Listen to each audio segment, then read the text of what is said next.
Hey guys, Galucia here, picking up right where we left off with some more Civilization 5 expansion pack, Gods and Kings, taking our first look at the new expansion pack and checking out everything that it has to offer. And as I've started out probably just about every episode of this, I'm going to say so far so good. I really do like it. Although, now that the first few days worth of video is done, episodes have been accomplished, and I've been playing the game for a little bit of time now, the initial wave of new stuff has kind of worn off a little bit, and it's starting to feel just more like a Civ game again, because I was kind of overwhelmed by the amount of newness that was first presented to me, and now it's still awesome, and I love the additions that they've put into it. I'm not saying that there's any problems with that, so to speak. What I am saying though is that I've played a lot of Civ. I mentioned it in an earlier episode, but before the expansion came out, I had clocked in 161 hours on Civilization 5. So I'm very familiar with this game, and excuse me. It's starting to feel like every day that I play Civ, because the newness is kind of wearing off, and I pretty much play Civ like every day, so it's starting to feel like that again. Okay, you guys really need to move, because I'm in the middle of something here, and that's not cool. I hate when that happens. It's like you have no business being there. You don't need to be there. You're in the middle of nowhere, and you're just standing there to be a jerk and get in my way. There's no other reason for that guy to be there other than to be a jerk and be in my way. Not cool, guy. Not cool. Okay, Golden Ages are awesome. We can get some monies. Money is good when you're about to go to war. And who has production? Way over here. Finally finished the watermill. So we're going to go ahead with a stable. Usually the first couple buildings, usually almost every time, the first building I build is a granary to work on the population growth. After that, probably like 2 or 3 of the buildings are going to be focused on production so that they can make the other remaining buildings that much faster. So usually that's my focus. That's what, that's how I like to go about it. Ah, the terracotta army got built. I kept saying to myself I wanted to build it to fix my culture situation, and I just never got around to it. Okay, there's a lot of rough. Yeah, definitely want drill, because there's a lot of rough terrain on this map, at least where we are. My army is getting pretty significant. It's not like it's a big army per se, but significant enough. Okay, it looks like that's basically the same thing, but I wonder if that 25% thing affects the profit at all, because that's technically a great person, but not really. I'm not sure if it does. I'm going to make another horseman, because I'm not sure. And this guy can make a battering ram. Really trying to bulk up the army right before this whole shindig kicks off. The reason I like a gold, because having all these troops, of course, makes it so that you have your costs go way up every turn for the amount to maintain the amount of troops that you have and stuff. So it's nice to have a golden age right before you declare war, or like while you're declaring war. Right before, I think, is the best, because it's when you're making all the troops, but while you're going to war is nice too, because it helps with the maintenance costs, and some of your units are going to die off, and that kind of thing happens. So it's just it's bound to happen. Some of your units are going to die, and then that'll fix your cost scenario. But while you're getting ready to wage war, obviously you bulk up your troops. It hurts your income. So golden age right before war is usually a very good thing. I'm not going to make it too obvious that I'm planning on attacking him just yet. I'm going to keep it off a little. And probably when these next two, this battering ram and horseman, finish and move into position. So we'll say like 3 turns, I'll start moving to his borders before actually declaring war. Speaking of moving into his borders and so on and so forth, I'm actually going to start working on road now, heading over to him. I like having roads before you even take the city, because number one, it shows a bit of confidence. It says, I know I'm going to take your city. But it helps to move your troops in Like if the campaign is struggling a little bit and you need to come up with some reinforcements, they'll get there that much faster because you have a road heading to those to reinforce what you've already got started. So that's why I like to start a road. I don't know how good of a strategy that is, but I think it's an okay strategy. It just, once again, plays into the whole thing of the expenses of going to war and all the troops. Now I'm adding more roads, so it's just, you know, one expense after the other, and it definitely adds up. A market, speaking of expenses, we can offset that with a market. You can go for an aqueduct because you're having some struggles with population growth. Alright. It says trading post, but I'm going to put that there because there's going to be plenty of time for trading posts later on when we get farther into the tundra area. Probably going to end up losing maybe 1 or 2 units just getting to the city because of the Great Wall. Depending on what his army size is, I have no idea because I don't have any way to... No, I'm not going to give you open borders. Just passing through the area. I normally would just be like, yes, I'm declaring war, but I might wait one more turn to get just a little bit closer. Even though clearly he's been alerted to my presence, so to speak. He knows that something is definitely up, but this gives me a chance to finish moving up my units and getting a little bit more into position, like so, because half my units now are already done their turns, so that's always a good start to a war. Unnecessarily capturing his workers. Doesn't need to happen, but it happened. 4 battering rams, I think, is a fair start. I'll try to move those around to the backside. This guy's gonna go here because next turn he's gonna go onto that hill. I guess he's gonna go there so that he can go there. And that's about all we can do this. See, I told you, we weren't even going to get to the city the first turn. Especially when they have a great wall. That's some serious stuff. Also puts him at war with Milan. So, if he tried to... That's why I like having Milan up there, because I have, like, this whole northern side of this landmass that's not me. Like, when you look at the mini-map, it's, like, all me on the south part of it. But I'm aligned with Milan on the north, so they got my back. Whoa! Look at all these things that are happening. Okay, let's look at that in a minute. First, we will figure out what we're going to build here. Let's try a horse archer. I haven't made one of those yet. And you, sir, can build a garden because we don't have one of them either. So help us with that. And you, sir, finishing a shrine. We have a million things to get done.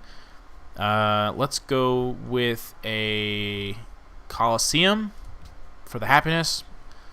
So we're getting ready to kick some butt, hopefully. Okay, one thing at a time. We're going to work on getting our battering rams into position. Stop trying to select that guy. It's the last guy I'm worried about right now. Oh my god, I hate you. Okay, fine. Get in there. Jesus. The road is coming along nicely. It also helps for retreating units as well. If they get beat up and you don't want to sacrifice them and let them just, you know, needlessly die, it works good for retreating as well. Our horseman's already taken a little bit of a hit. This guy is going to come back because I stole him. He'll be ready next turn to hit the city, and we do have 1 unit making their way. Obviously, he's got a second city because there's a road. But by now, you would assume that he probably has 4 cities. It just what happens. His closest city is the capital, so we're going straight for the heart on this one. Okay, what were all these things being said here? Move him into position. This guy can attack. Finally, we can see what these guys are all about.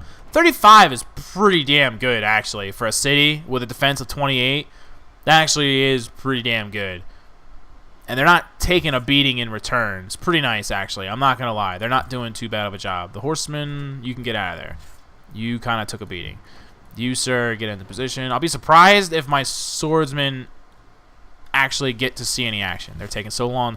I was going to use the archer guys to siege, but I kind of feel like they need to help out with that regular unit guy up there. So, why can't I shoot them? Oh, that's a hill. Sometimes the desert texture makes it hard to even tell what it is I'm looking at. Have you ever had that issue? No? Okay, good. Well, I will say that there's not a lot of regular troops up there, so and apparently the siege units can't attack them because I'm not even getting any statistics when I hover over them. So the battering rams are kind of in a bad place right now. And I think my best and only hope is that they... I was a good one, 43. Is that they can do enough damage to take out the city before they get destroyed by the incoming wave of soldiers and the city itself attacking. I think we might be able to take out the city next turn. Depends on how many battering rams, if any, get destroyed. If all 4 of them still exist, we should take it. My retreating road. Oh, wow. We lost 2 battering rams. And they did a decent amount of healing as well. I'm mad that it took me so many turns to move my swordsmen around the backside of the city trying to get to wherever the hell they were trying to get to, only to find the other melee units move to the left. That kind of set me up for failure. Okay, we got horses, which apparently already have accuracy, because if I give them this, it's accuracy 2. That's interesting. But I'm going to give them defense against range 33%. That's actually higher than normal. Normally it would be 25%, so that's interesting. Hopefully they can get there in a hurry to help out. They finished the road. Good for you. I'm going to let you just hang out there for a minute. These guys, normally I don't like using healing for upgrades, but given the situation, I think it's very necessary to do that. And you, sir. Oh my god, they're so close. If we have any units left, we should be able to take them. Hopefully, at least one of those remaining units will be a siege unit, and then we should be straight. I'm going to go ahead and make another horseman, even though they weren't very successful. But I do want some more units. We lost a lot of units. Mostly battering rams, but still, a lot of units. Damn it, they took out both of them. Ugh, they're so close to going down. If the swordsmen were in position to attack right now, it would be no problem. With the archers that just were able to attack, there's not a lot going on there. But the swordsman can't attack this turn, which is going to enable the city to heal. And the archer positions itself in the city, which means I can easily lose the swordsman this turn right now. So they are getting a little bit beat up, and it is causing a little bit of grief for me. I'm just going to go ahead with... well, you know what? Let's go ahead with this. Although it would have been nice to have this a long time ago, but I do make a decent amount of wonders, so I'm going to do that. So we just have to wait to see what happens to the swordsman this turn. Wow, they took out my horse archery guys and didn't even really sustain that much damage themselves. And my workers that were standing there still.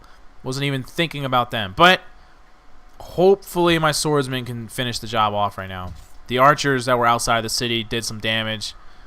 Shoot. I'm going to take a chance. I think they might survive. They might. So I'm going to take a chance with that and see if they do. At least that way they draw all the fire so that my archers don't catch any of it. This freaking... Fine. Run away in fear. They're close now. Ah, no. Especially since they took my other workers anyway. If I had 1 or 2 additional units when I had started this, it probably would have worked. Unfortunately, the battering rams didn't quite have the punch that I was looking for. So now it's kind of put us in a position... What's an inquisitor do? Used to remove other religions from cities. Oh. I could have used that to get Christianity out of this city. Missionary. Used to spread a religion to cities. May only be attained by personing with faith. Interesting. So you're going to be doing things like that when you're going for a religious victory. Interesting, but doesn't help me right now. I'm going to buy another horseman. And we finally finished with education, so we can actually get started working on some things that will help us with our military units, which is what I really need right now. or needed a while ago, I should say. Oh, we are taking a beating, but there's a chance. We have a chance here. We have a chance. Use the archers to smack a little bit of damage onto it. What do you want, jerk? Like, I got more important things going on right now than the civilians and their work, okay? Wow! 7 damage, and holy crap, he's dead. Okay, so horses are pathetic against cities. I should have paid more attention when I was clicking on him. Holy crap, I would have just used him to take out these long swordsmen that keep screwing me up. Wow, that is insane. And I'm down to 322 gold, so I can't buy any more of them. I need some damn battering rams if I'm going to take that damn city. It's the only way it's going to work, apparently. So everyone makes battering rams. That's it. Just everyone makes battering rams. That way, even if this campaign fails right now, the city won't be back to full health, and I can send in some battering rams, and hopefully that'll get us somewhere. Well, I just gotta look at his capital way up in the top left of the mini-map. Okay. Yeah, this sucks because they're already in the process of healing. Why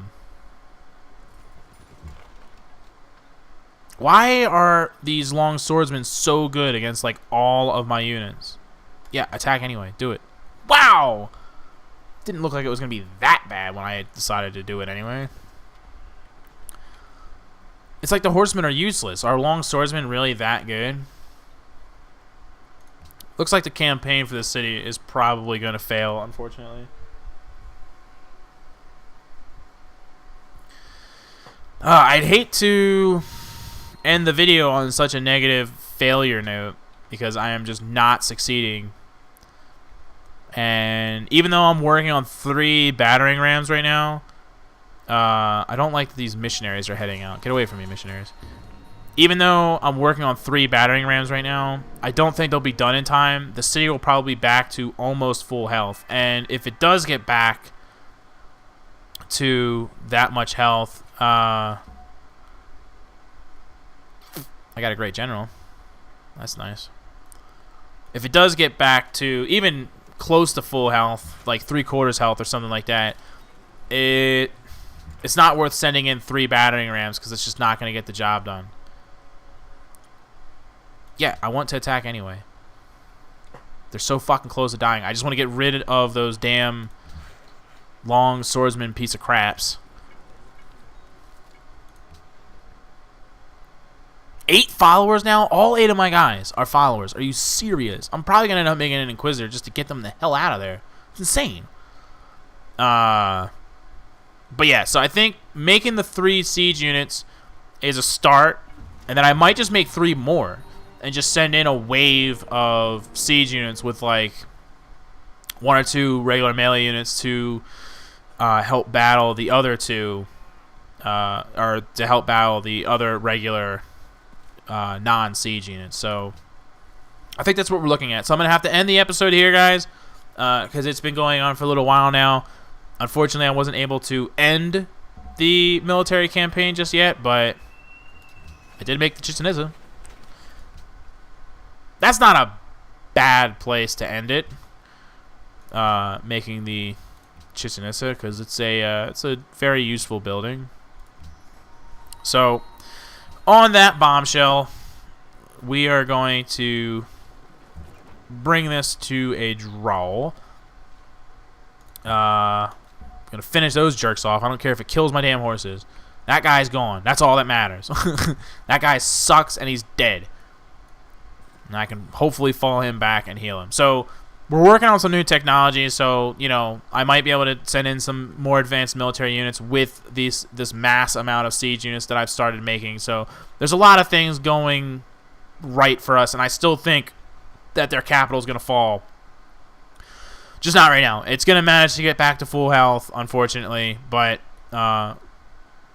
we'll get there. We went there with 4 siege units before, and we came like a millimeter from getting it. So 6 siege units, we definitely got it. Tune in for the next episode. We'll get it done. Thanks for watching. Laters!